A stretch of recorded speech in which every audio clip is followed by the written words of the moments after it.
What's up guys, Chris here. With the release of Overwatch, a couple of weeks old at this point, I thought I would make a list of 5 heroes that are easy to play for new players, because I know there's a lot of people out there who are new to FPS, who are new to Overwatch, and would like to have some kind of guide, so to speak, on what heroes to get started with. And these are, in my opinion, some of the easiest heroes to get you going, so hopefully you guys enjoy. Let's get started at number 5. Starting off at number 5, we have Pharah. Pharah is the rocket launcher hero in Overwatch, a pretty standard hero throughout FPS. We have Doom, we have Unreal Tournament. People who have played those games will have experience or have a little bit of an upper hand in terms of what to expect when playing Pharah. Like I said, Pharah shoots a rocket launcher that holds up to 6 rockets at a time. In most situations, 6 rockets is going to be plenty, but if you need more, of course, you can reload and then fire away. The point of Pharah typically is to get high above the battlefield and then rain down on her enemies, either with her ultimate or her rockets. Her left shift is a ability called Jump Jet that shoots straight up into the air, gets her really high up there, and makes her very hard to hit. Even the newest of players can figure this out right away. Being up in the air and then shooting the rockets, it's very fulfilling if you manage to hit enemies or pick up kills that way.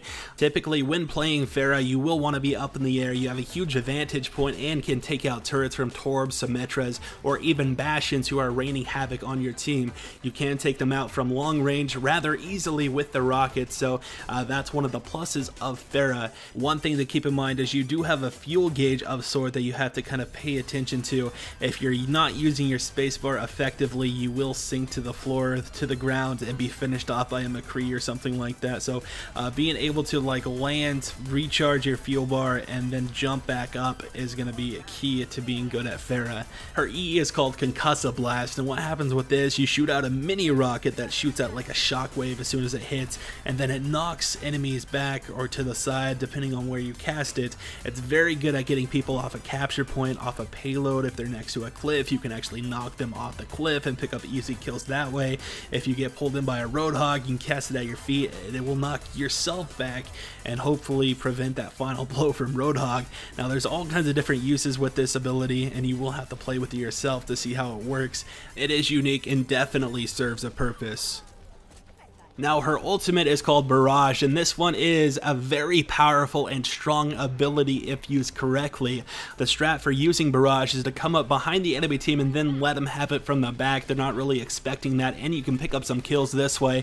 If you just decide to go straight up and then try to face them head on, you're a sitting duck up there, so if you just go for that, there's a chance you're going to be killed right away and only maybe pick up 1 kill if you're lucky. Sometimes you won't get anything out of it, so that's one thing to keep in mind. You can kind of rocket or reflect yourself using Barrage. If you jump up and there's like a pillar or something in front of you or a May wall in front of you, you can reflect back onto yourself and kill yourself instead of the enemy, so that's one thing to be wary of. In the end, Pharah is really strong and relatively easy to use, definitely one of the better attack heroes and worth checking out, especially if you have any kind of FPS history. The number 4 spot is Winston. Winston is a tank hero who can leap into the fray, place down a shield, and auto-laser his way to victory. He can put out a surprising amount of damage with his Tesla cannon and actually absorb a lot of damage using his barrier projection, but learning how to use them properly can be somewhat difficult, but he is a very easy to use champion in general. Winston with his shield is very good at escorting payloads, capturing points, saving friendlies, or even saving himself. It's also very good at absorbing ultimates like a Pharah Barrage or a McCree's High Noon. If your team's standing inside of it, it's very difficult for those ultimates to kill them. Of course, his shield is on the weaker side. It's not as strong as Reinhardt's, but it does cover a bigger area, so it does have its uses. Like I said, escorting payloads, protecting teammates, or even protecting yourself. I mentioned it briefly before, but Winston does have a leap ability. This is called Jump Pack. No relation to me, of course. It's very good at leaping onto buildings, leaping into a battle. If there's a squishy by himself, he can can leap on top of them and then melt them with the Tesla cannon, or if there's a Widowmaker up in a high spot that nobody else can reach, Winston can jump up there and take care of her as well. So it does have its uses, very strong and very somewhat easy to use. And speaking of easy to use, we have his ultimate, which is called Primal Rage. Winston pretty much rages out, gains a ton of health, and becomes this man mode machine that allows him to actually punch enemies off cliffs. If there's a cliff nearby, he can wipe out an entire team if they're standing on it. Of course, this is an ideal situation that typically never happens, but Winston is really good at getting people off a point, punching them, knocking them back, pretty much just being the ultimate distraction, having the enemy team focus on him, taking their attention off of his teammates, allowing them to capture a point, push a payload, or even kill the enemies who are distracted by Winston. And that's the ultimate goal for Winston: distract the enemy team, place down shields, and then leap on squishies, picking off any stragglers. Really, all of these things are pretty simple to do and shouldn't be an issue for people just starting out. At the number 3 spot, we have Soldier 76. This one might seem familiar to you if you played any of the modern FPSs like Call of Duty, Battlefield, because he does have that left shift sprint. It allows you to get to the battlefield quickly. There's no cooldown on it. You can pretty much sprint all the time, non-stop. It allows you to flank enemies if that's your bread and butter, if you want to try to get behind the enemy team and then let them have it with your ultimate, or if you're just looking to get back to the fight. His left and his right click come from something called a heavy pulse rifle. Both the left and the right click are very accurate. If you're good at aiming a gun, you will be good at Soldier 76. If not, the game has you covered with his ultimate called Tactical Visor.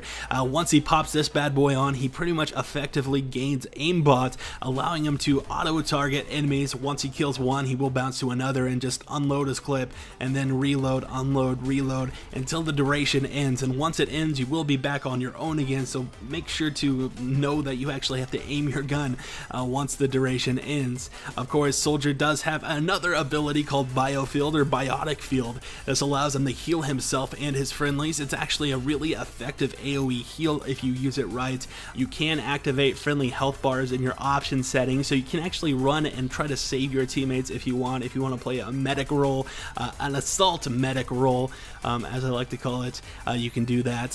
Soldier has a lot of versatility to his kit, but the main thing about him is his aim. You have to know how to aim. You have to be able to aim accurately in order to get the most out of it. But on the flip side, that's really all you have to kind of master is the left and the right click, getting accurate with those two skills. And once you get those down, you'll not only become good at Soldier, but the other characters or heroes in Overwatch that are similar in playstyle, which allows you to actually get better at the game in general. So Soldier is definitely one of the heroes I would recommend if you're new to the game.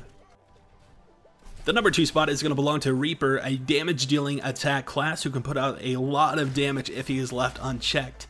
Now, the closer he is to his target, the more damage he's going to do. The farther away, of course, he's using double shotguns, the less damage he's going to do because the shotgun spread widens so much that it just barely hits the enemy target he's attacking. Now, if he is at point-blank range, he can take down a tank in a few shots, especially if you're putting out headshots. Now, the rest of his basic abilities are pretty much there to get him in the best position to do the most damage he possibly can with his Hellfire shotguns or with his ultimate Death Blossom.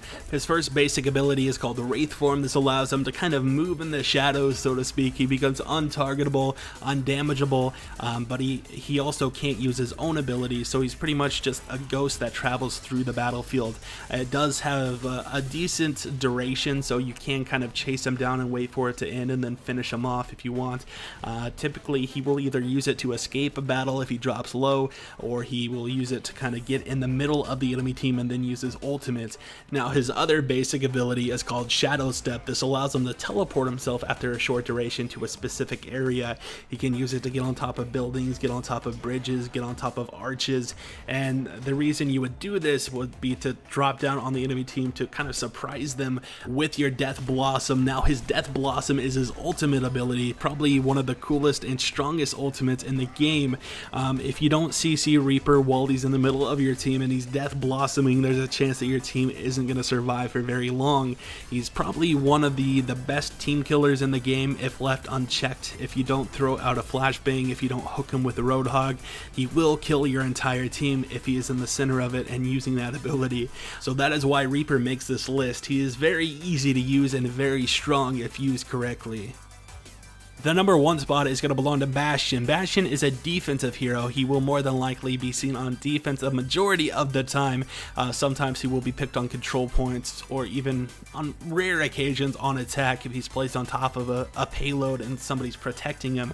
The main reason Bastion is picked is solely because he can put out so much damage in a short amount of time. He can kill tanks really quick. He can blow up Reinhardt shields, Winston shields in a matter of seconds and allow his team to kind of pick them off.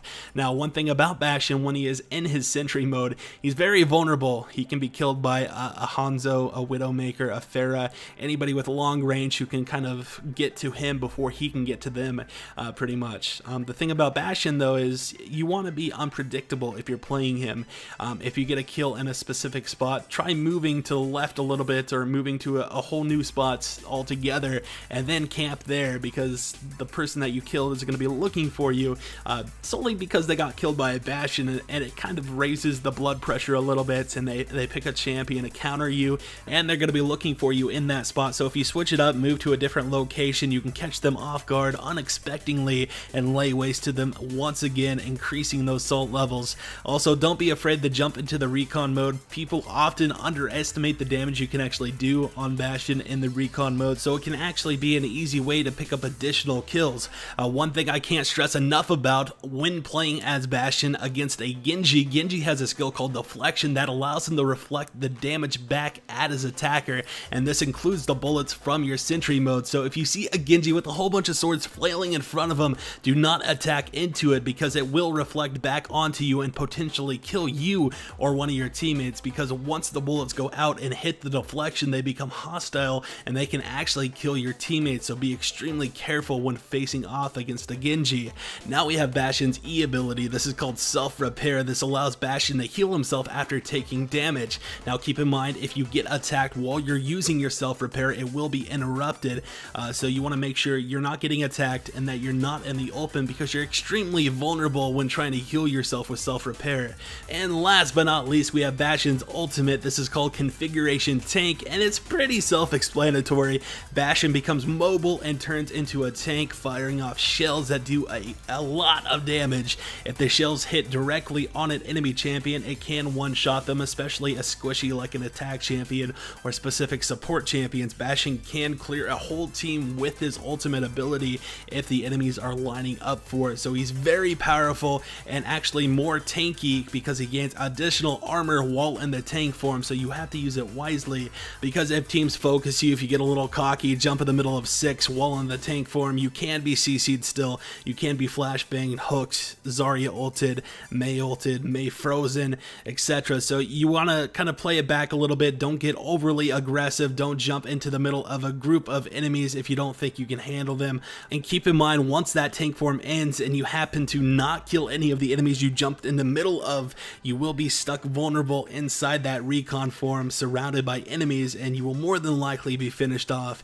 That'll do it for Bastion. Bastion is one of the more powerful heroes in Overwatch and one of the more simplest to use heroes in Overwatch. So if you're completely new to the game or completely new to FPSs in general, I definitely recommend giving Bastion a try. That's going to do it for my list of the 5 best noob-friendly Overwatch heroes. Keep in mind, this is my opinion. This is what I feel after my time on the game. Of course, you're going to have your own varying opinions, and feel free to drop those in the comments down below. Hopefully, if you're new to the game, you learned something from this list. Thank you guys so much for watching, and we'll talk to you guys next time.